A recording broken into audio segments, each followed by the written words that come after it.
The work experience logbooks. We are getting multitudes of questions about this every single day.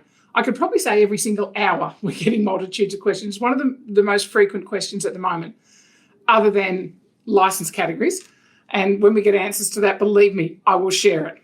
But let's just look at the work experience logbooks.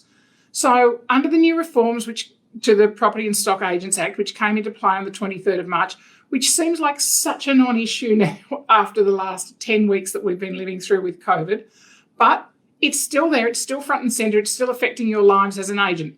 So we still need to talk about it. Now, if you're an assistant agent or you have assistant agents in your office and they are obviously working their way towards making application for a Class 2 licence, they will need to provide their signed off work experience logbook as part of their application for a licence. Now, for the next year, obviously, if you've had a licence for 2 years, you'll be able to apply for a Class 1 licence under the grandfather clause. You won't need the diploma, you won't need the work experience logbook. But if you only just got your Class 2 licence and you ultimately want a Class 1 and you won't be making that application until after March 23 next year, then when you do ultimately make that application for your Class 1 licence, you will need to provide exactly the same logbook. So there are different numbers of requirements in there. So if you're going for a Class 2 licence, you need to have 9 issues ticked off in Part 1 and 5 issues ticked off in Part 2 or signed off in Part 2. If you're going for a Class 1 licence, same logbook, but all of the 15 points signed off for Part 1 and 8 points signed off from Part 2. So all contained in the logbook there. You can find a copy of the logbook on the Fair Trading website. If you can't find that, then shoot us an email. We'll flick one out to you. We've got it saved, ready to send out. So it is a paper document. Obviously, you can put some signatures in there, but it's requiring it next to each. You just look at. I've got a copy here in front of me, and some of the issues in Part 1 that you're looking at. There's 15 issues in there, and as I said, an assistant agent transitioning up to a Class 2 licence.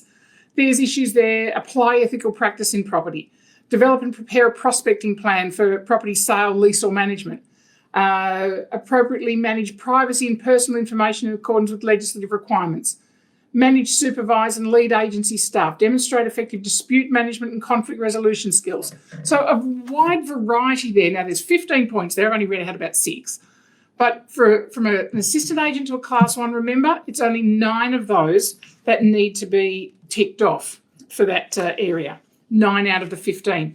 When you move into Part 2, it's broken up into sales, leasing and strata, or property and strata management. Now, there's 7, and as I said before, going from an assistant agent category to a Class 2, you're only looking for 5 of these out of the whole 30 that are there to be signed off by the licensee in charge. From sales, there's about marketing plans and post-settlement activities. In leasing, there's the whole preparing and executing a residential tenancy agreement, handling the receipt and lodgement of the rental bond, managing rental arrears, managing end of a tenancy. So easy ones there that property managers are dealing with. In strata management, it's arrange to administer insurance, develop and maintain a procurement plan, facilitate meetings for owners' corporations, examples like that. So there's 5 of those to be ticked off in total. So not 5 sales, 5 leasing, 5 strata, it's 5 across those 3 skill areas. Okay, so now the main thing, is about it. It is a paper-based document, as I said, only 5 pages in total. So really simple. The supervising licensee in charge is responsible for signing that off.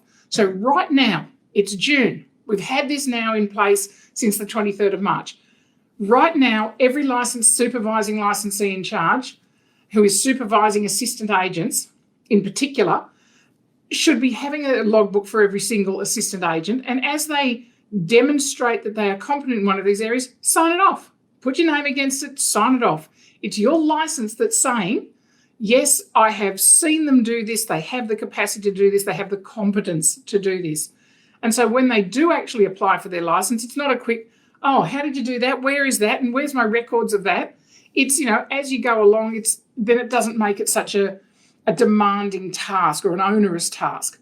when you're doing that. So you must have that. You also must be checking that, as they go along, that an assistant agent is completing their 3 units of competency each year, completing their 3 units of competency each year from their licence qualification. And that's all part of managing their logbook, managing their education, managing your compliance as the supervising or nominated licensee in charge. So logbook, really simple. Those of you who have been around forever, like me, will remember that pre-September 2003, it wasn't called a logbook, it was called the 22E certificate. And licensees in charge, most of you will be sitting out there going, oh, yeah, I remember my licensee had to sign something off when I got my licence. Remember, we had to have a certificate for 2 years, get our qualification, and get our licensee to sign off on whether we could do things or not, or whether we'd had experience in things. So, guys, it's no different. So it's obviously more detailed and more specific to the job at hand than it was, 17 years ago. But it's kind of same, with some nice little positive tweaks. So make sure that you are doing that within your agency.